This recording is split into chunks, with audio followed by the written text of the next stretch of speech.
Education ground চ্যানেলে সকলকে জানাই স্বাগত। আজকে আমরা আরআরবি এনটিপিসি প্রিভিয়াস ইয়ারের একটি সেট নিয়ে এসেছি, যা 11 জানুয়ারি 2021 সম্পাদিত হয়েছে। আজকে আমরা যে করব, আজকে ম্যাথগুলো সলিউশন করব এবং এই ম্যাথ যে রয়েছে, এই ম্যাথগুলো করলে পরে আমাদের কি হবে, এই ম্যাথগুলো করলে আমাদের আসন্ন যে পরীক্ষা রয়েছে, আসন্ন পরীক্ষায় কি টাইপের অঙ্ক আসতে পারে সেটা আমরা জানবো। তবে দেখো, প্রথম অঙ্ক কি রয়েছে। প্রথম অঙ্ক বলা হয়েছে 14, 21 এবং 18 এর লসাগু। একটু ভুল রয়েছে এখানে, 18 যায় 28 হবে। এত এর লসাগু করতে, লসাগু করে দাও। তাহলে 14, 21 আর 28 এর লসাগু 14, 21 আর 28, দেখেই বোঝা যাচ্ছে 84 হবে এটার অ্যান্সার।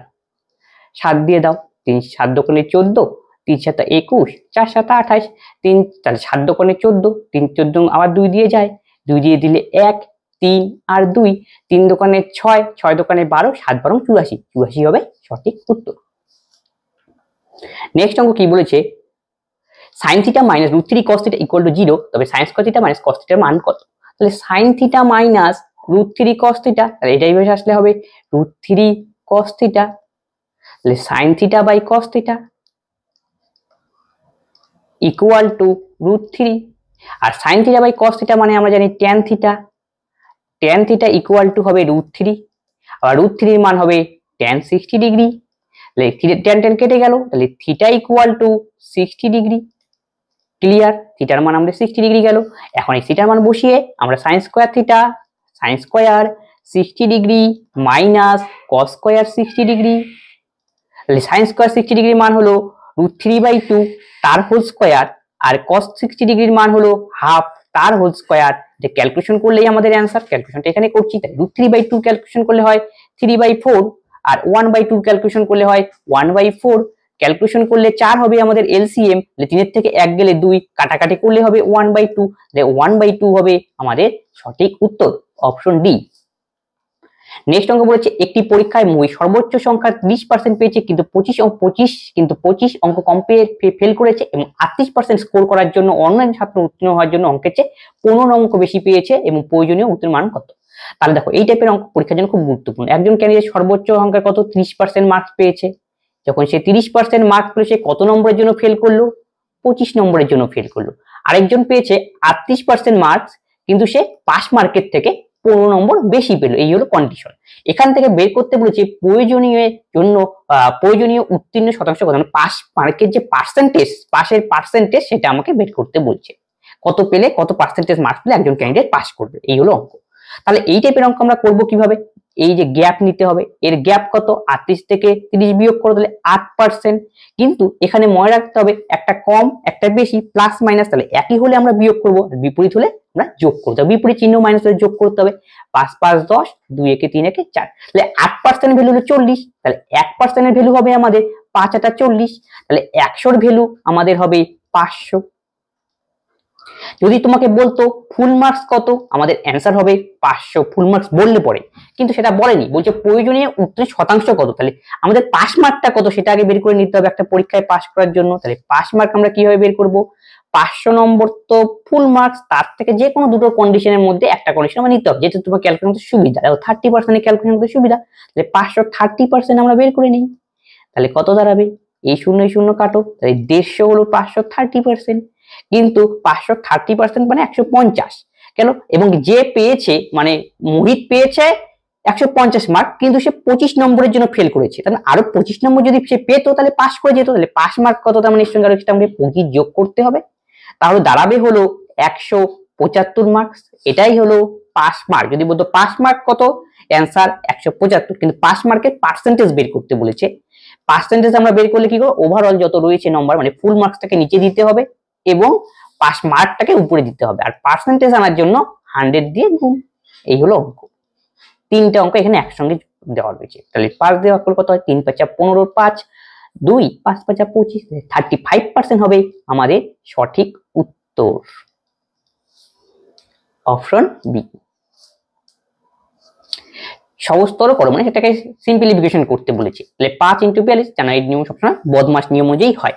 তাহলে প্রথমে কি ভাগের কাজটা আমরা করে নিই। তাহলে কত হয়, 3 9 27, তাহলে 5 দিয়ে 42 কে গুণ করতে হবে। 5 দোকানে 10, 4 20 আর একে 21, -3। ক্লিয়ার। তাহলে দেখো 9 থেকে 3 গেলে কত হয়, 6 + 6, তাই 210 এর সঙ্গে 6 যোগ করলে 216 হবে সঠিক উত্তর, অপশন বি। নেক্সট অঙ্ক বলছে একটি 10 ফুট লম্বা সিঁড়ি একটি দেওয়ালের সাথে হেলান দিয়ে দেওয়া হয়েছে, 8 ফুট উঁচুতে দেওয়াল পৌঁছেছে, মইটি কত দূরত্বে প্রাচীরের দিকে সরানো উচিত যাতে এই শীর্ষটি এত ফুট উঁচুতে একটি বিন্দুতে পৌঁছায়। এইটা দেখো লম্ব স্কোয়ার ভূমি স্কোয়ার যে অতিভুজ সেই ফর্মুলা দিয়ে অঙ্কটা করতে হবে। 10 ফুট লম্বা একটি সিঁড়ি, আচ্ছা এটা মনে করো দেওয়াল, এই সিঁড়িটা এই পাশে থাকে নিশ্চয়ই সাইড বরাবর, এটা হলো 10 ফুট, 8 ফুট উঁচুতে, মানে এইখান থেকে এতটুকু লেন্থ হলো 8 ফুট হাইটটা। তাহলে এক নম্বর এখান থেকে আমরা বের করে নিই ভূমিটার লেন্থ কত, তার মানে কি এটা সমকোণী ত্রিভুজ, তাহলে সমকোণী ত্রিভুজের ক্ষেত্রে অতিভুজ 10 এবং লম্ব 8, তাহলে ভূমিকে কত হতে হবে 6। এটা টিপলেট রয়েছে 8 আর 6 টিপলেট হলো 10, মানে 8 স্কোয়ার করলে 8 স্কোয়ার মানে লম্ব স্কোয়ার আর 6 মানে ভূমি স্কোয়ার, তাই 6 স্কোয়ার করলে 36, 8 আর 64 প্লাস 36 যদি করি তাহলে ইকুয়াল টু হবে 10 স্কোয়ার, মানে অতিভুজ স্কোয়ারের সমান, মানে 10 × 100। এই লজিক দিয়ে আমি একবারে বের করে নিলাম, অথবা তোমরা মনে রাখতে পারো, দেখো বইয়ের মধ্যে দেওয়া থাকবে 8 আর 6 টিপলেট হলো 10। গেল, এতটুকু বোঝা গেল।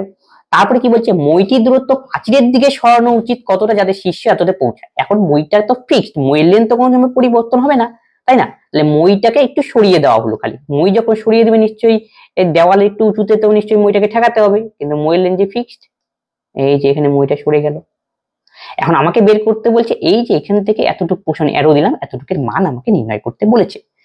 তাহলে উচ্চতাটা কত হলো, নিশ্চয়ই উচ্চতা বৃদ্ধি পেলো এখন, তাহলে কত উচ্চতা 9.6 সরানোর পর।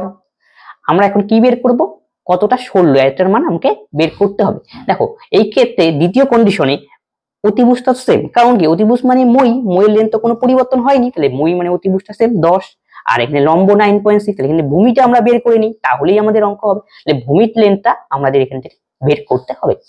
তাহলে ভূমি বের করতে আমাদের ফর্মুলা কি, লম্ব স্কয়ার প্লাস ভূমি স্কয়ার ইজ ইকুয়াল টু অতিভুজ স্কয়ার, সেই ফর্মুলা ইউজ করতে হবে। তাহলে অতিভুজ হলো আমাদের 10, তাহলে 10 এর স্কয়ার, তাহলে আমাদের লম্ব হলো 9.6, তাকে বিয়োগ করলে আমরা কি পাবো, ভূমি পাবো।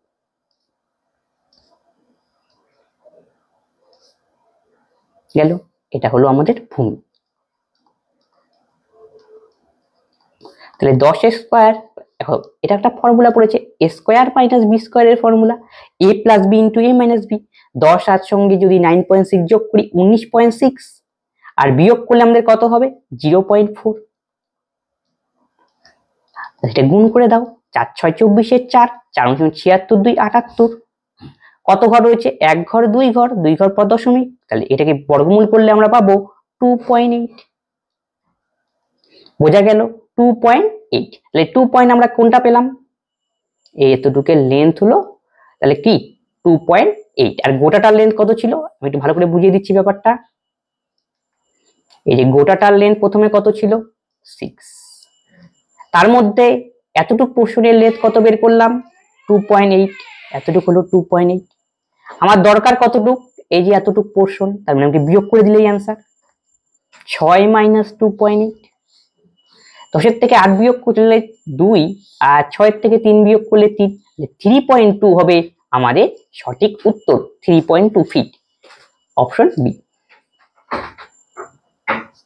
একটি 15 মিটার উঁচু গাছ এমন ভাবে বাতাসে ভেঙে যায় যে এর শীর্ষটি মাটিকে স্পর্শ করে এবং মাটির সাথে 60 ডিগ্রি কোণ করে নিচে থাকা কত উচ্চতায় গাছটি ভেঙে গিয়েছিল। এটাও হাইট এন্ড ডিসটেন্স রিলেটেড অঙ্ক। তার মানে আমি একটা গাছ অঙ্কন করলাম, এটা হলো আমাদের গাছ, গাছটা লম্বাই দেওয়া রয়েছে 15টি উঁচু, মানে 15 এখানে ভুল রয়েছে, এটা আসলে 15 মিটার উঁচু গাছ হবে। 15 মিটার উঁচু গাছ গেল, বাতাসে ভেঙে গিয়েছে, নিশ্চয়ই কোনো না কোনো জায়গায় ভাঙবে। আমি ধরলাম গাছটা এই জায়গাটায় ভাঙলো, এই যে সমস্ত জায়গায়, তাহলে গাছ ভাঙলে পরে এই পোর্শনটা, উপরের পোর্শনটা নিচে পড়ে আসবে, তার মানে যদি ভাঙে মস্কে যায় তার মানে এই পোর্শনটা নিচে এসে গেল। ছবিটা হবে এরকম, আশা করি বোঝা গেল। এবার দেখো এবার কি দেওয়া রয়েছে, 60 ডিগ্রি কোণ উৎপন্ন করেছে, তার মানে এই কোণের মান হলো 60 ডিগ্রি। আমাকে এখান থেকে বের করেছে, বলছে যে গাছটি কত উচ্চতায় ভেঙেছিল, তাহলে আমি ধরলাম গাছটি x উচ্চতায় ভেঙেছিল, তার মানে এখান থেকে এটার লেন্থ হলো x ধরে নিলাম। তাহলে বাকিটা পোর্শনের লেন্থ কত হবে, যতটুকু এখন সেকেন্ড ব্র্যাকেট দিলাম, তাহলে সম্পূর্ণটার লেন্থ 15, তার থেকে x উচ্চতায় ভেঙেছে, তাহলে বাকি লেন্থটা আমাদের কত হবে 15 মাইনাস x। এই যে বাকি পোর্শনটা ছিল সেটাই নিশ্চয়ই মস্কে গিয়ে নিচে পড়েছে, তার মানে অতিভুজের মানে হলো 15 মাইনাস x, যেহেতু উপরে পোর্শনটাই ভেঙে এই নিচে পড়ে এই অতিভুজ সৃষ্টি করছে। গেল, অতিভুজ জানলাম, লম্ব জানলাম, এখান থেকে আমাকে বের করতে কত উচ্চতায় গাছটি ভেঙেছিল, মানে x উচ্চতায় ভেঙেছে ধরেছি, মানে x এর মান বের করলেই অঙ্ক। তাহলে আমি কি কি জানি, লম্ব জানি আর অতিভুজ জানি। লম্ব আর অতিভুজের মধ্যে রিলেশন কার, সাইনের, মানে সাইনের ফর্মুলা এখানে ইউজ করতে হবে। তাহলে লম্বের মান x আর অতিভুজের মান হলো 15 মাইনাস x। তাহলে লম্ব বাই অতিভুজ is equal to sine 60 degree.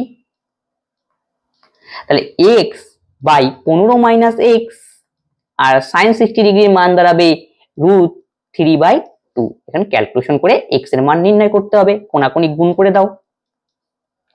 তাহলে 2x equal to 15√3 minus √3x। x গুলোকে এক পাশে আসবে, আমি ক্যালকুলেশনটা এই পাশে করছি। তাহলে কি দাঁড়াবে, x কমন যাবে, তার মানে এখানে দাঁড়াবে √3 প্লাস 2, আর এই পাশে আমাকে পড়ে থাকবে 15√3। আমার দরকার x এর মান, x কত হবে 15√3/√3 প্লাস 2।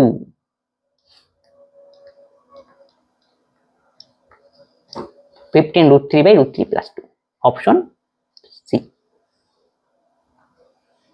পরেরটা একটা সিম্পলিফিকেশন অঙ্ক। এই সমস্ত রুটের অঙ্ক দিলে পরে সবসময় পিছন থেকে শুরু করবে। তাই 9 এর বর্গমূল কত আমরা জানি 3, 16 এর বর্গমূল 4। তাহলে 4 আর 3 আমাকে যোগ করতে হবে, 4 আর 3 যোগ করলে 7, 7 এর সঙ্গে 42 যোগ করতে হবে, কত হয় 42 এর সঙ্গে 7 যোগ করলে 49, টোটালটা হলো 49।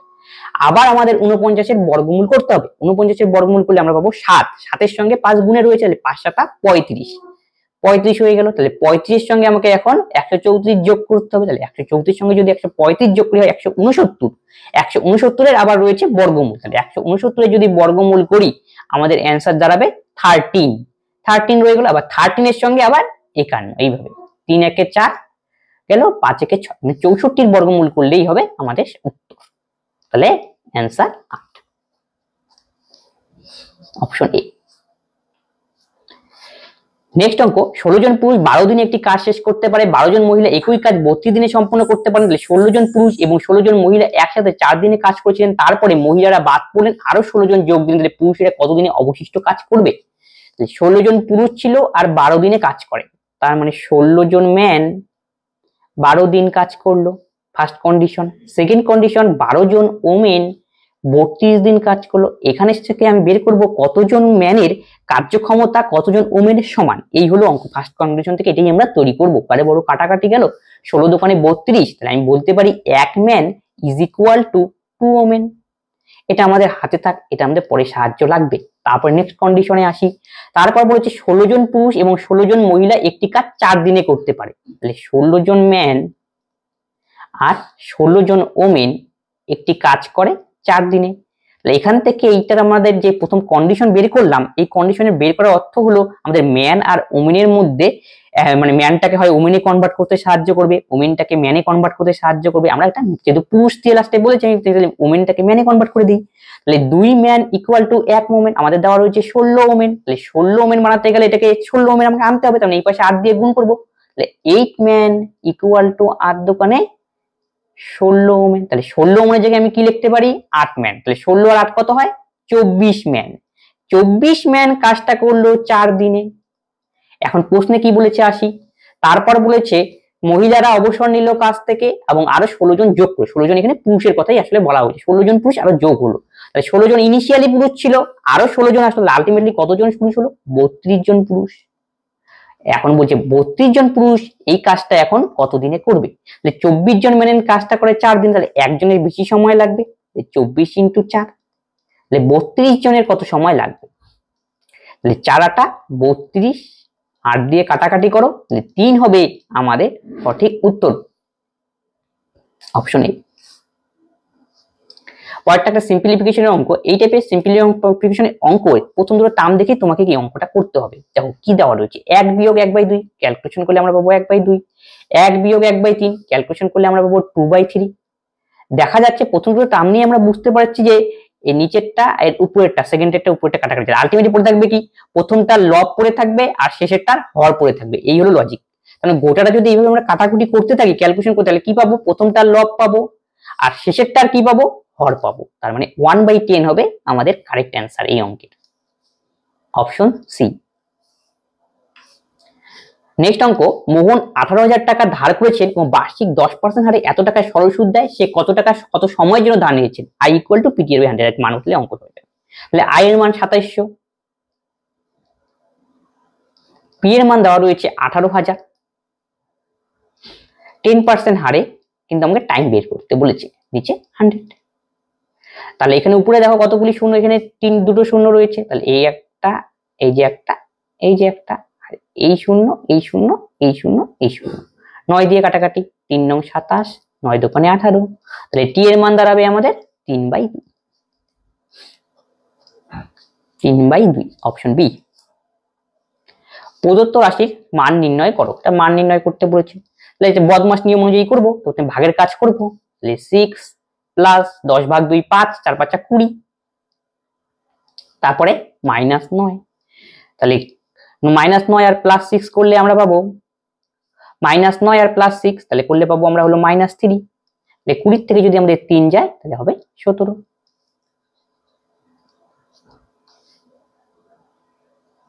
দুই দিয়ে দেখে নিই, 4 তো 10, 6 ছিল 2 5, 4 5 20, 20 9, অপশন টি। নেক্সট অঙ্ক আরেকটা এরকম সিম্পলিফিকেশনের অঙ্ক, তাহলে 5 প্লাস ভাগের কাজ আগে, তাহলে 12 কে 6 দিয়ে ভাগ করলে কত হয় 2, তাহলে 7 কত 49, মাইনাস, তাহলে ভাগ করে হলো 2, তাহলে 4 দোকানে 8, 6 48, তাহলে 49 - 48, প্লাস 7, 5 থেকে 3 বিয়োগ করলে 2 আমাদের, তাহলে 49 থেকে 48 গেলে কত হয় 1, তাহলে 5 প্লাস 1 প্লাস 14, তাহলে আমাদের অ্যান্সার দাঁড়াবে 5 একে 6, 14 আর 6 যোগ করলে 20, অপশন বি। নেক্সট অঙ্ক, টাকা একটি প্রবন্ধ বিক্রি করে একটি ডিলার 10% ক্ষতি হয় এবং 15% লাভের জন্য তাকে কত মূল্যে নিবন্ধটি বিক্রি করতে হবে। তাহলে এত টাকায় কি করলো, 10% ক্ষতিতে বিক্রি করলো, তার মানে এত টাকা আমাদের এসপি দেওয়া রয়েছে 2340, তাহলে এসপি থেকে আমাকে আসতে হবে প্রথমে সিপি তে, তাহলে এসপি থেকে সিপি তে আসলে 100 উপরে আর 10% ক্ষতি, এই জন্য কি 90 হয়ে গেল। এখন আমরা সিপি তে এসে গেলাম, সিপি থেকে আবার এসপি তে আমাকে যেতে হবে, তার মানে কি 15% লাভ, তাহলে 115/100। এই শূন্য কাটা, 4 3 7 2 9, 9 দিয়ে আমরা কাটাকাটি যাবে, 9 দোকানে 18, 5 54, 6 নং 54, তার মানে আমাকে এখন 115 কে 26 দিয়ে গুণ করতে হবে, হয়ে গেল। তাহলে 115, 26 কে আমি লিখতে পারি 115 2 গুণন 13, তাহলে 2 দিয়ে যদি 115 কে গুণ করি তাহলে হবে 230, তাকে আবার 13 দিয়ে গুণ, তাহলে 3 3 9 দিয়ে অ্যান্সার, তার মানে গুণ করলে আমাদের দাঁড়াবে 2990, অপশন ডি।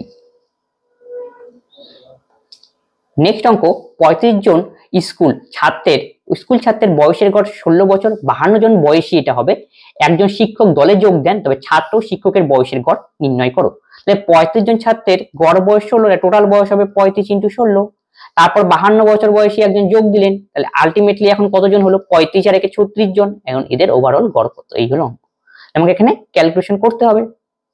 তাহলে দেখো এখানে কি করলো, 35 জন 16 ছিল, তাহলে এখন দেখো এখানে কাটাকাটি করবো আমরা, গুণ করে যোগ করে করতে পারি, তার আগেই আমরা কাটাকাটি করে দিই। কিভাবে করবো, 4 দিয়ে সবগুলো কাটাকাটি যাচ্ছে, 4 4 16, এইভাবে, তাহলে 4 নং 36, 4 নং 52, সবগুলো থেকে এইভাবে যেতে হবে কিন্তু। তাহলে এখন কি করবো, 35 কে 4 দিয়ে গুণ করতে হবে, 4 5 20 0, 3 4 12 আর 2 14, প্লাস 13, নিচে বসবে 9, তাহলে 140 এর সঙ্গে যদি আমরা 13 যোগ করি 153, তাকে 9 দিয়ে ভাগ, তাহলে 9 অক্ষে 9, 6 63, 7 নং 63, 17 হবে আমাদের সঠিক উত্তর, অপশন ডি। নেক্সট অঙ্ক, একটি ফাঁপা ধাতব গোলকের অভ্যন্তরীণ ও বাহ্যিক ব্যাসার্ধ যথাক্রমে 3 সেমি ও 5 সেমি, এটি গলিত এবং 7 সেমি ব্যাসার্ধ সহ একটি সিলিন্ডার হিসেবে পুনঃস্থাপন করা হলো, সিলিন্ডারের উচ্চতা কত। তার মানে কি একটা গোলককে গলানো হয়েছে, গোলককে গলিয়ে একটি সিলিন্ডার তৈরি করা হয়েছে, তাহলে বলছে এখন সেই সিলিন্ডারের হাইট কত তা আমাকে নির্ণয় করতে বলছে। তার মানে কি গোলকের আয়তন ইজ ইকুয়াল টু সিলিন্ডারের আয়তন, এই কনসেপ্টই হলো অঙ্ক। তাহলে গোলকের আয়তনের ফর্মুলা আমরা জানি 4/3 পাই আর কিউব, পাই লিখে দিলাম, আর আর এর মান কত, গোলকের দেখো দুটো ব্যাসার্ধ রয়েছে, তার মানে কি গোলকটার বাইরের একটা ব্যাসার্ধ, ভেতরের একটা ব্যাসার্ধ, তার মানে আলটিমেট মাঝখানে কতটা আছে সেটা আমাকে নিতে হবে। এর জন্য আমাকে ফর্মুলা কি ইউজ করব, 4/3 পাই r1 কিউব, মানে বেশিটা কোনটা 5, 5 এর কিউব থেকে 3 এর কিউবটা মাইনাস করতে হবে। এই যে 4/3 পাই আর কি, আলটিমেট যতটা দরকার ভেতরে সেটা বেরিয়ে গেল। এবার কি বলছে, এই যে গোলকের আয়তন বেরিয়ে গেল, এখন গোলকের আয়তন ইজ ইকুয়াল টু কার আয়তন হচ্ছে, যেহেতু গোলক ভেঙে তৈরি করা হয়েছে সিলিন্ডার, তাই গোলকের আয়তন ইজ ইকুয়াল টু সিলিন্ডারের আয়তন। সিলিন্ডারের আয়তনের ফর্মুলা হলো পাই আর স্কয়ার এইচ, আর এর মান 7, 7 স্কয়ার হলো 49 ইনটু এইচ। এইচ এর মান এখান থেকে বের করতে বলেছে।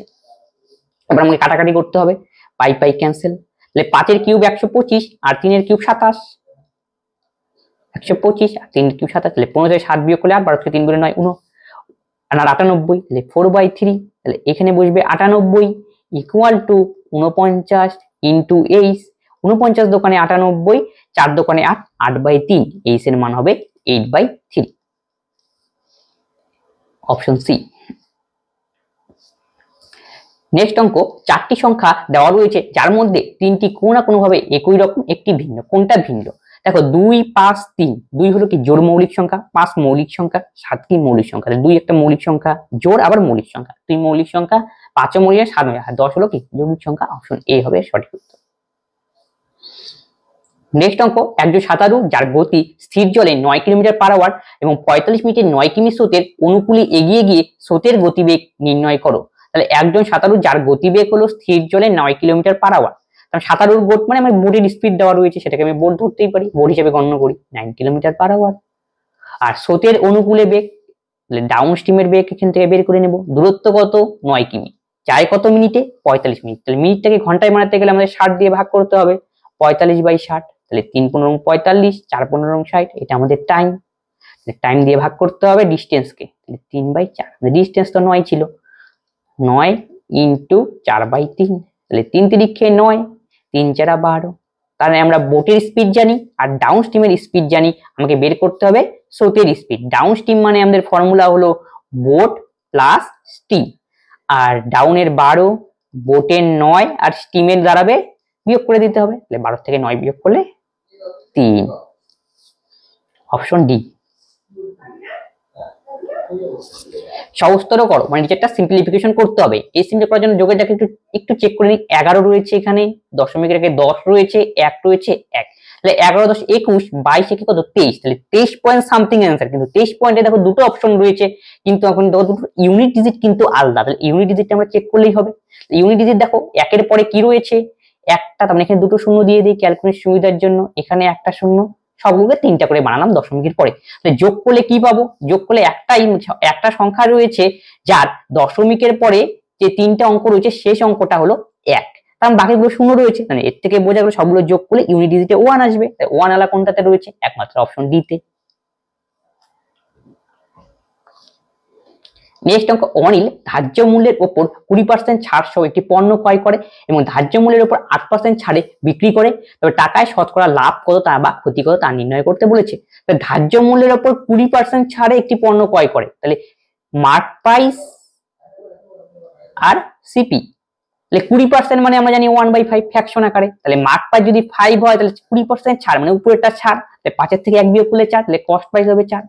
আবার নেক্সট অঙ্কে কি বলেছে, নেক্সট কন্ডিশনে ধার্য মূল্যের উপর 8% ছাড়ে বিক্রি করে, আবার বিক্রির কন্ডিশন মার্ক প্রাইসের সঙ্গে এবার বিক্রির কন্ডিশন, তাহলে 8% মানে আমাকে ফ্র্যাকশনে করলে তাহলে 8/100, তার মানে হবে 2 4 দোকানে 8, 4 25 100, তার মানে মার্ক প্রাইস যদি 25 হয় তাহলে সেলিং প্রাইস কত হবে? তাহলে উপরেরটা বিয়োগ করতে হবে ছাড়টা, 25 থেকে 2 বিয়োগ করলে 23।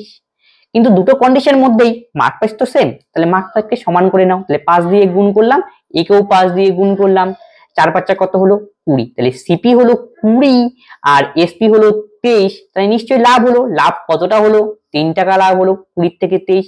লাভের হার আমরা কস্ট প্রাইসের উপর বের করি, তাহলে নিচে হবে 20 ইনটু 100, 5 20 100, তাহলে 3 5 15, 15% হবে আমাদের সঠিক উত্তর, কিন্তু এসপি বেশি তাই লাভ। নেক্সট অঙ্ক বলছে দুটি সংখ্যা লসাগু তাদের গসাগু 24 গুণ, গসাগু লসাগু যোগফল 750, যদি একটি সংখ্যা 90 হয় তাহলে অন্য সংখ্যাটি নির্ণয় করো। এই দুটি সংখ্যার মধ্যে লসাগু তাদের গসাগুর দেওয়া রয়েছে 24 গুণ ফার্স্ট কন্ডিশন, আর গসাগু আর লসাগুর যোগফল হলো 750। একটি সংখ্যা দেওয়া রয়েছে, আমাকে অপর সংখ্যা নির্ণয় করতে বলেছে। তাহলে লসাগু গসাগু জানি, তাই মানে এই দুটো কন্ডিশন থেকে আমি বলতে পারি সাহায্য নিয়ে লসাগু আর গসাগুর মানটাকে বের করে নিই। লসাগু ইকুয়াল টু গসাগু ইন্টু 24, তাহলে লসাগুর জায়গায় আমরা কি লিখবো? এখানে তো গসাগু আছেই, 24h লসাগুর জায়গায় লিখে দিলাম ইকুয়াল টু 750। তাহলে ক্যালকুলেশন করলে 25h ইজ ইকুয়াল টু 750। তাহলে h এর মান দাঁড়াবে 3 পজিশন 75 একটা শূন্য, তাহলে h এর মান 30, h পেয়ে গেলাম, গসাগু 30, তাহলে লসাগু কত হবে 24 ইন্টু h, তার মানে 24 ইন্টু 30। লসাগুর মান জানি, গসাগুর মান জানি, একটি সংখ্যা জানি, আমাকে অপর সংখ্যা বের করতে। ফর্মুলা কি? ফর্মুলা হলো অপর সংখ্যা বের করার ফর্মুলা লসাগু গুণন গসাগু বাই একটি সংখ্যা। তাহলে লসাগুর মান আমাদের 24 ইন্টু 30 আর গসাগুর মান 30 আর অপর সংখ্যার মান দেওয়া রয়েছে একটি সংখ্যার মান 90। তাহলে 3 30, 3 10 30, তার মানে 240 হবে আমাদের সঠিক উত্তর, অপশন এ। পরেরটা পি বাই কিউ, মানে মিশ্র যে শুদ্ধ আবৃত দশমিক রয়েছে সেই রিলেটেড অঙ্ক। 0.037 পৌনঃপুনিক রয়েছে দশমিকের পর। দশমিকের পরে যদি কোনো ঘর ফাঁকা থাকে তারপরে যদি পৌনঃপুনিক থাকে তাকে আমরা বলি মিশ্র আবৃত সংখ্যা।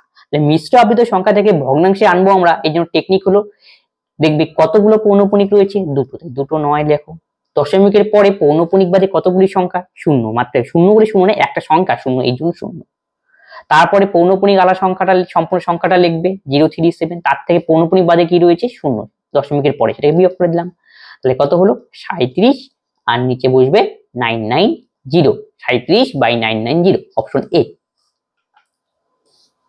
নেক্সট অঙ্ক, রামসাগর এবং ভগতরাম 10:13 অনুপাতে বিনিয়োগ করে একটি অংশীদারিত্বে প্রবেশ করেন এবং 8050 টাকা লাভে ভগতরামের ভাগের নির্ণয় করতে বলেছে। দুজন রয়েছে, একজন হলো রামসাগর আর একজন ভগতরাম, যাদের রেশিও দেওয়া রয়েছে মূলধনের বিনিয়োগের 10:13।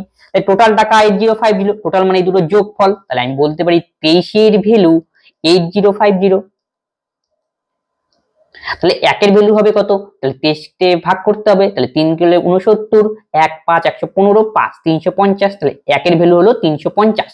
কার মান বের করতে বলছি এখান থেকে, এত টাকা লাভ হলে ভগতরামের ভাগ কত, ভগতরাম মানে বি এর মান আমাকে নির্ণয় করতে হবে, তাহলে 13 এর ভ্যালু আমাকে নির্ণয় করতে হবে। তাহলে 350 × 13, একের ভ্যালু যদি 350, 13 এর ভ্যালু কত, 13 দিয়ে গুণ, 5 13 65, 65 5 হাতে হলো 6, 3 থেকে 39 আর 6 হবে 45, তার পাশে বসবে একটা 0, 4550, অপশন বি। নেক্সট অঙ্ক, 100 থেকে 1000 মধ্যে কয়টি সংখ্যা 11 দ্বারা বিভাজ্য। দেখতে হবে এই টাইপের অঙ্ক দিলে প্রথমে কি 100 কে 11 দ্বারা ভাগ যাচ্ছে, যাচ্ছে না। 1000 কি ভাগ যাচ্ছে, যাচ্ছে না। তাহলে 100 কে ডিভিশন করে দাও 11 দিয়ে, তাহলে 9 11 99, তাহলে 1 হলো অবশেষ। আবার একই রকম 11 দিয়ে 1000 কে ভাগ করো, তাহলে 9 11 99 একটা শূন্য, তাহলে 9 11 99 1। ক্লিয়ার? আশা করি বোঝা গেল। তাহলে এই দুটোর মধ্যে ডিফারেন্সটাই হবে আমাদের অ্যান্সার। তাই 90 থেকে 9 বিয়োগ করলে 81 রয়েছে, অপশন সি। নেক্সট অঙ্ক, একটি হলঘরের দৈর্ঘ্য তার প্রস্থের চেয়ে 7 মিটার বেশি, পরিধি যদি 62 মিটার হয় তবে হলঘরের দৈর্ঘ্য কত। তাহলে হলঘরের দৈর্ঘ্য প্রস্থের চেয়ে 7 মিটার বেশি, তাহলে ব্রেডটা আমরা ধরে নেই x, তাহলে লেন্থ হবে আমাদের 7 + x। কন্ডিশনের মধ্যে আমাদের পরিধির মান দেওয়া রয়েছে, পরিধির ফর্মুলা হলো 2 × দৈর্ঘ্য প্লাস প্রস্থ। তাহলে পরিধি আমাদের দাঁড়াবে 2 আর লেন্থ আমাদের 7 + x আর ব্রেড আমাদের x, তাহলে ক্যালকুলেশন করলে আলটিমেটলি 2 7 + 2x। তাহলে অ্যাকর্ডিং টু কোশ্চেন আমরা বলতে পারি এই পরিধি মান দেওয়া রয়েছে 62। তাহলে কাটাকাটি করলে 31 থেকে 7 গেলে 24, তাহলে x কে 24 দিয়ে 2 দিয়ে ভাগ করলে 12, তাহলে x এর মান আমরা পেলাম 12। তাহলে লেন্থ কত হবে 12 + 7, তার মানে 19। আমরা লেন্থ যেহেতু বের করতে বলেছে 19 হবে কারেক্ট অ্যান্সার, অপশন বি। কুমুদ 1.5 বছরের জন্য বার্ষিক 10% সরল সুদে কিছু পরিমাণ ধার নিলেন। স্নেহা একই সময়ে চক্রবৃদ্ধি সুদের অর্ধবার্ষিকী হারে, এই কন্ডিশনটা ভালো করে পড়তে হবে।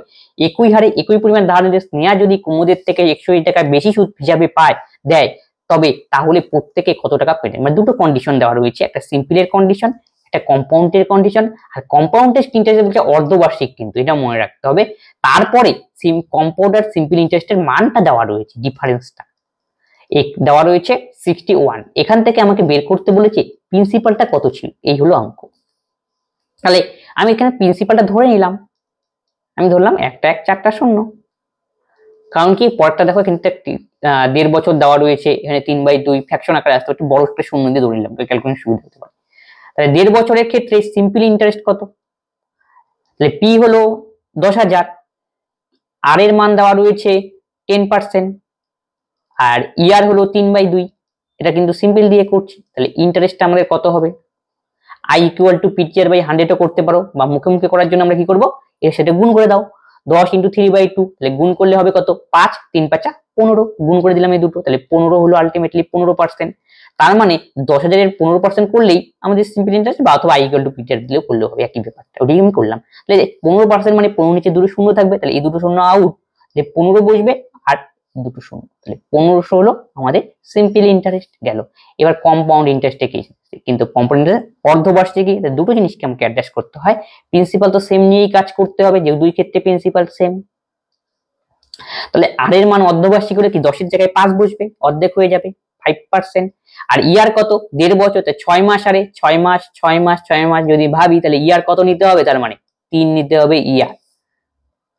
এখান থেকে আমরা কম্পাউন্ড ইন্টারেস্টটা বের করব। তাহলে কয় বছরের কেস হয়ে গেল, এখন 2 বছর 3 বছরের কেস। তাহলে 10,000 এর উপর 5% করলে দুটো শূন্য কাটা যাবে, তাহলে 500 হবে প্রথম বছরের ইন্টারেস্ট। আর দ্বিতীয় বছরের ক্ষেত্রে কম্পাউন্ড থেকে জানি ইন্টারেস্টের উপর ইন্টারেস্ট, তাহলে 10,000 এর উপর 5% তো হবেই, তাহলে 500 হবে। আবার এই 500 এর উপর 5% মানে 5 5 25, একই রকম ভাবে তৃতীয়টার ক্ষেত্রেও 10,000 এর উপর 5%, 500 এখন সবগুলোর উপরে, 500 এর উপর 5% করলে 25, এই 500 এর উপর 5% করলে 25, আর এই 25 এর উপর 5% করলে 5 5 125, 1.25। তাহলে টোটালটা যদি যোগ করি আমাদের কি দাঁড়াবে, সবগুলো টার্ম কম্পাউন্ড ইন্টারেস্ট। আদৌ যেহেতু ডিফারেন্স আমরা 61 জানি, তার মানে এই কম্পাউন্ড, টোটাল কম্পাউন্ড ইন্টারেস্ট থেকে সিম্পলি বিয়োগ করতে হবে। তাহলে বিয়োগ করলে দেখো এই টার্মটা 3 5 1500 সাথে এই টার্মটা মিলে গিয়েছে, তার মানে এটা করার দরকার আছে, দরকার নেই। খালি ক্যালকুলেশন ডিফারেন্স তাহলে কতটুকু, এতটুকু হলো আমাদের ডিফারেন্স। এই যে এই পার্টটা হলো আমাদের কম্পাউন্ড মাইনাস সিম্পলের ডিফারেন্স। কত সেটা, 3 পজিশন 75, একে 76.25, তাহলে 76.25 এর ভ্যালু দেওয়া রয়েছে 61, এটাই তো কম্পাউন্ড আর সিম্পলের ডিফারেন্স। তাহলে একের ভ্যালু হবে 61/76.25। আমার দরকার কি, একটা এক চারটা শূন্যের মান, এটাই আমাদের প্রিন্সিপাল। এই হলো অঙ্ক। তাহলে এখান থেকে দুটো শূন্য উঠে গেলে তাহলে 4 জায়গায় আরো দুটো শূন্য বসবে। এবার তোমাকে কাটাকাটি করতে হবে, 25 দিয়ে করে দাও, 3 পজিশন 75, 1 0, তাহলে 5 পজিশন 125।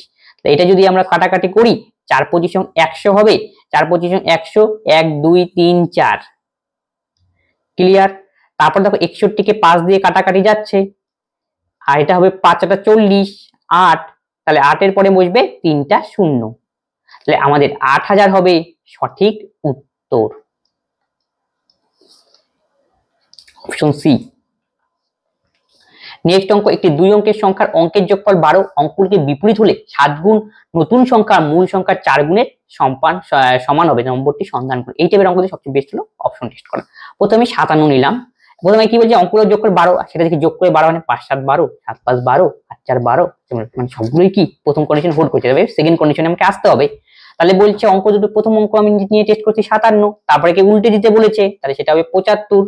এখন বলছে তাকে 7 গুণ করতে, তার মানে একে আমি 7 গুণ করে দাও, কত হয় দেখি, 5 7 35 এর 5, 7 7 49, 49 আর 3 52। এটার কি 4 গুণ হলো, সেটাই আমাকে চেক করতে হবে, হলো না, 4 7 28, তাহলে এই অপশনটা আমাদের ঠিক নেই। 75 দিয়ে এবার চেক করো, 75, তাকে উল্টে দিলে হবে 57, তাকে করতে হবে 7 দিয়ে গুণ কন্ডিশন অনুযায়ী, 7 7 49 এর 9, 5 7 35 আর 4 39। এবার দেখো এই সংখ্যাটার কত গুণ হবে বলেছিল, 4 গুণ, 4 গুণ কি হচ্ছে, 4 5 20, শূন্য দিয়ে আসে, এটাও হবে না। এখন তার মানে এই অপশনটা আমাদের কাটা চলে গেল। 84, তাহলে 84, একে উল্টে দিতে বলেছে, উল্টে দিলাম 48, তাকে 7 দিয়ে গুণ করতে বলেছে, 7 8 56, 6, তার সাথে 8000 5 33। এখন দেখো তো দেখি এটার কত গুণ, 4 গুণ হয় কিনা, 4 4 16, 4টা বলতে 4 গুণ হচ্ছে, তার মানে আমাদের কারেক্ট আনসার নিতে হবে অপশন সি। এইভাবে নেক্সট অঙ্ক 11, 13, 10, 9, 8, 20 ও 13 এর মধ্যমা আমাকে নির্ণয় করতে বলেছে।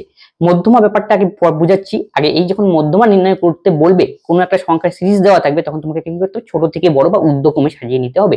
ছোট থেকে বড় হিসেবে সাজাই, সবার প্রথমে ছোট্ট কি 8, তারপরে রয়েছে 9, তারপরে রয়েছে 10, তারপরে হলো 11, তারপরে হলো 13, 13, 20, 13, 13, 20।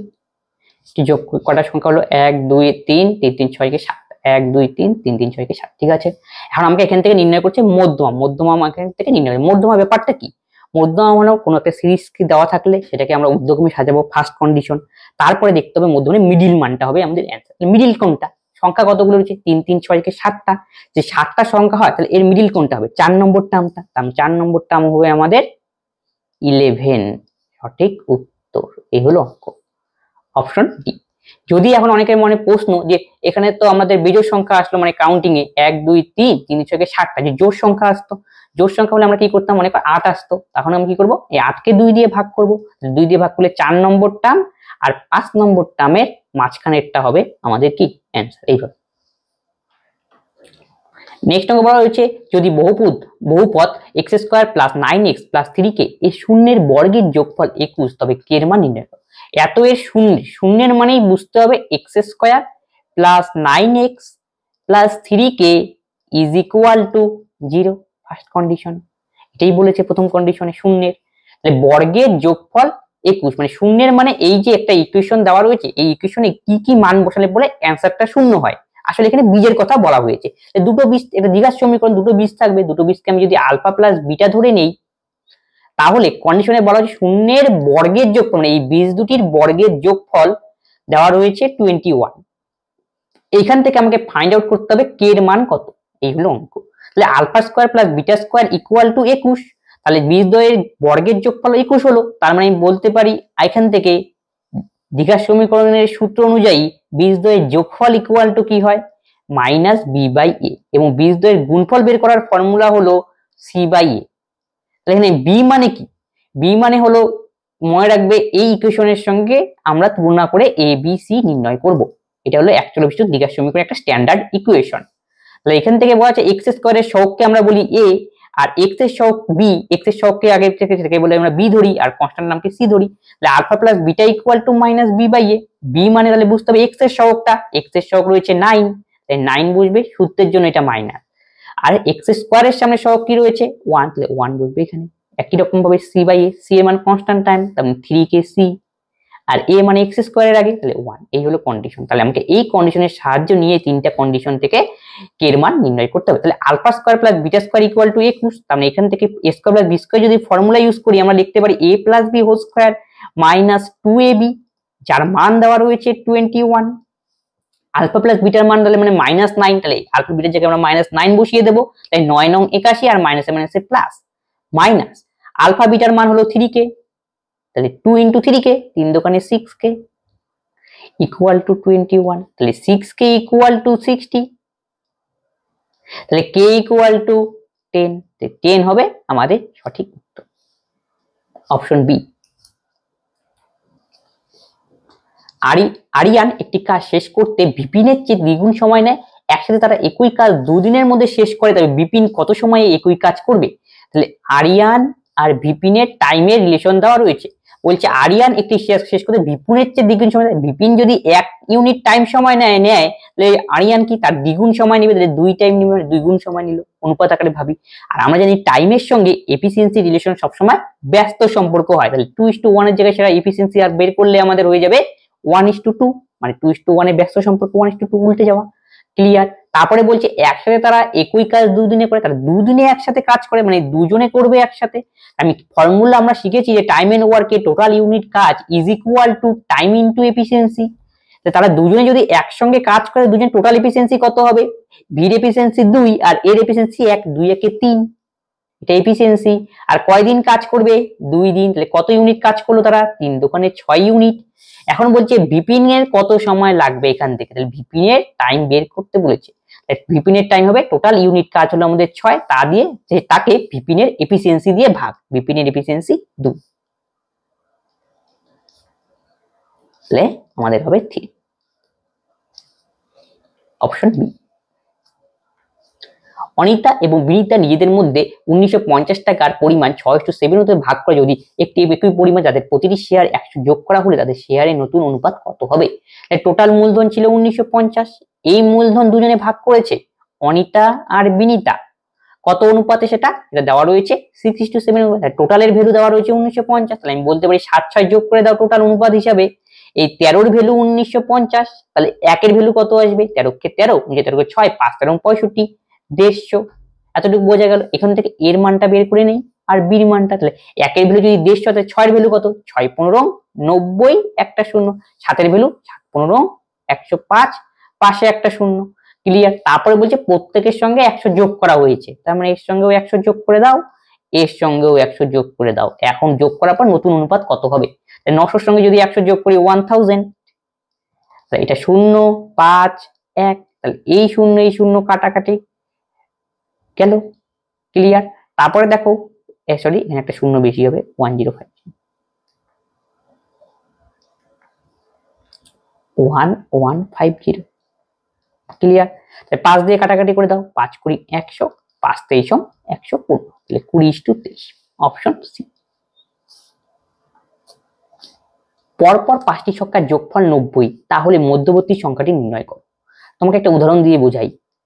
1 2 3 4 5, এই যে 5টা সংখ্যা যোগফল করলে কত হয়? 5 4 10, 3 13, 5 4 9, 3 12, 2 14 15, যোগ করলে হলো 15। তাহলে বললো তোমাকে এই এর মিডিল নাম্বারটা কি ছিল? সবাই বলবে 3 ছিল। আমরা যখন 3 বড় বড় সংখ্যা, তাহলে কি করব? তাহলে যখন দেখবে এরকম সিকোয়েন্সে থাকবে তখন এদের এভারেজটাই হয় আমাদের মিডিল নাম্বার। তাহলে টোটাল যোগ করলে 15, তাহলে এভারেজ করলে কত হয়? 5টা সংখ্যা, তাহলে 15 কে 5 দিয়ে ভাগ করে দাও, 15 কে 5 দিয়ে হয় 3, তাহলে আমাদের মিডিল টার্মটা 3ই কিন্তু বাড়াবে যখন এরকম সিকোয়েন্সে থাকবে। ঠিক আছে? এই লজিকটা ইউজ করব। তাহলে 5টি সংখ্যার যোগফল 90, তাহলে মিডিল টার্মটা কি হবে? নিশ্চয়ই এভারেজটাই হবে মিডিল টার্ম, যেহেতু কি পরপর সংখ্যা বলেছে, তাহলে 5 দিয়ে ভাগ করে দাও, 18 হবে আমাদের সঠিক অ্যান্সার। তাহলে মাঝখানের টার্মটা 18, তাহলে তারপরেরটা তাহলে কত হবে? 19, তারপরটা কত হবে? 20, তার আগেরটা হবে 17, তার আগেরটা 16, এইভাবে। তাহলে মাঝখানের টার্মটা কত? অপশন। নেক্সট আমরা প্রদত্ত চিত্রে ও হলো বৃত্তের কেন্দ্র ও বৃত্তের কেন্দ্র PAB মান 35 ডিগ্রি, তবে ARS এর মান নির্ণয় করতে হবে। তাহলে দেখো PAB এর মান কোন? PAB মানে কোন PAB? PAB এর মান 35, তাহলে PAB এর কোথায় একটু লক্ষ্য করে নাও, তার মানে এই কোণটার মান দেওয়া রয়েছে 35। আশা করি বোঝা গেল। তাহলে আমাকে এখান থেকে বের করতে হবে কোন ARS এর মান কত, ARS এর মান কত, এই হলো অঙ্ক। তাহলে এটা করার জন্য আমাকে ত্রিকোণমিতি জ্যামিতির কিছু জিনিস জানতে হবে। তাহলে এটা যদি 35 ডিগ্রি হয়, তাহলে এখানে একটু আমি ড্রয়িং করে নিই অঙ্ক করার সুবিধার্থে। এটা যোগ করে দিলাম। একটু যদি ভালো করে লক্ষ্য করো, এই কোণটার মানও হবে 35 ডিগ্রি। এখন অনেকের মনে প্রশ্ন, কেন 35 ডিগ্রি হবে?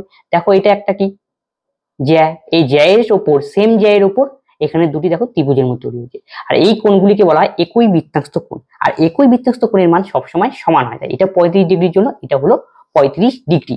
তার মানে ব্যাপারটা হলো এরকম, এটা বৃত্ত, তাহলে এখানে একটা যে বৃত্তের কেন্দ্র, এখান থেকে ত্রিভুজ, এখানে একটা ত্রিভুজ এরকম থাকতে পারে, এই কোণের মান এখান থেকে এরকম অঙ্কন করলে এই কোণের মান, এইখানে কোণের মান সবগুলি সমান, কি বলে একই বৃত্তস্থ কোণ। আর একই বৃত্তস্থ কোণের প্রতিটি কোণের মান সমান।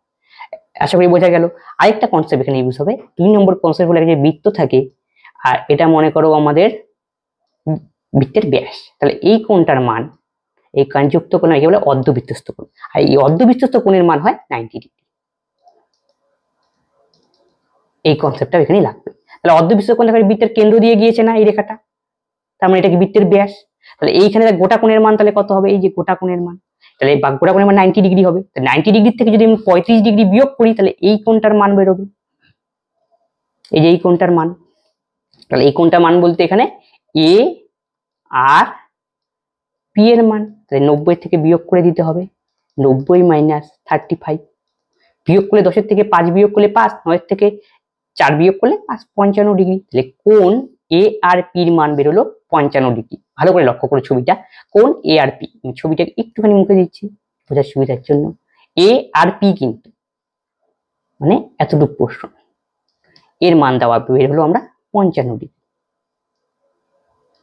আমার দরকার কি এ আর এস এর মান, এ আর এস মানে এই কোণটার মান নির্ণয় করতে হবে। তাহলে দেখো একটা সরল রেখার উপর যদি আরেকটা সরল রেখা থাকে তাহলে এখানে গোটা কোণের মান হয় 180 ডিগ্রি, সেই লজিকটাই এখানে ইউজ করবো। তাহলে গোটাটার মান হলো 180 ডিগ্রি, মানে এতদিন থেকে একদম গোটাটার মান, তাহলে 180 থেকে যদি 55 বিয়োগ করি খালি এতটুকু কোণের মান আমাদের বেরোবে, এই হলো লজিক।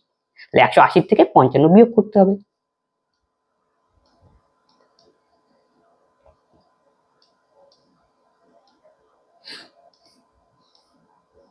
10 থেকে 5 বিয়োগ করলে 5, 8 থেকে 6 বিয়োগ করলে 2, 1 একই, 125 ডিগ্রি হবে আমাদের সঠিক উত্তর, অপশন সি।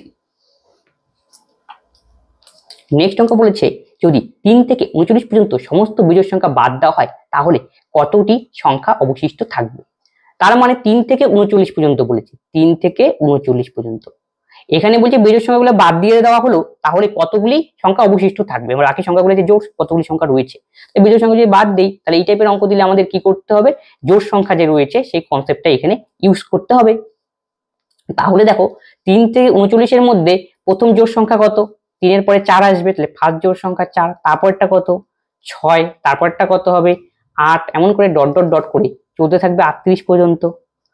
ক্লিয়ার, বোঝা গেল? তার মানে এর থেকে বোঝা গেল এর মধ্যে যদি প্রথম জোড় সংখ্যাটা আমরা নেই সেটা বাড়াবে 4 এবং শেষ জোড় সংখ্যাটা যদি আমরা নেই তাকে যদি টিএন অক্ষর দ্বারা ডিনোট করি তার মান বাড়াবে 38। ক্লিয়ার? তাহলে এটা দেখো কি সিকোয়েন্সে চলছে, সমান্তর প্রকৃতিতে চলছে না। 4 এর থেকে 6 হলো 2 এর গ্যাপ, 6 এর থেকে 8 হলো 2 এর গ্যাপ, তাহলে 8 এর থেকে 10 হয় তারপরটাও 2 এর গ্যাপ করে চলবে।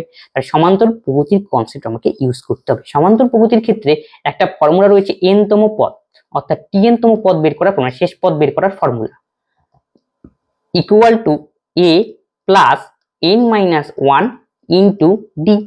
টিএন মানে শেষ পদ, শেষ পদের মান 38, এ মানে হলো প্রথম পদ, আমাদের এখানে প্রথম পদ 4, প্লাস এন মাইনাস 1, এন এরটাই দরকার কতগুলো পদ থাকবে, ডি, ডি মানে ডিফারেন্স, ডিফারেন্স কত হচ্ছে 2 2 করে, এই যে 2। এখন এটাকে সিম্পলিফিকেশন করতে হবে, যদি আমরা এখানে কাটাকাটি করি 2 অক্ষে 2, 2 দোকানে 4, এটা হবে 19 দোকানে 38, দুইটা এই পাশে আসবে, তাহলে 19 এর থেকে 2 গেলে তাহলে কত দাঁড়ায় 17, এই যে 19 এখান থেকে 2 এসে গেল 17, তাহলে এখানে পড়ে রইল কত n মাইনাস 1, তাহলে n এর মান দরকার, n হবে 17 প্লাস 1, তাহলে কত হবে 18। অপশন সি হবে আমাদের সঠিক উত্তর। তাহলে আজকে ক্লাসে এই অঙ্কগুলোই ছিল, এই অঙ্কগুলো প্রিভিয়াস ইয়ার এসেছিল এবং আসন্ন পরীক্ষায় এই টাইপের অঙ্ক আসতে পারে, আমরা সলিউশন করে দিলাম। যদি কোনো অঙ্কে ডাউট হয় অবশ্যই তোমরা কমেন্ট বক্সে কমেন্ট করবে এবং বন্ধুদের সঙ্গে এই ক্লাসগুলি শেয়ার করে দেবে, সকলেই এই ক্লাস দেখে। আজকে ক্লাস আমরা এখানেই শেষ করছি, পরবর্তী ভিডিওতে আবার দেখা হচ্ছে, ধন্যবাদ।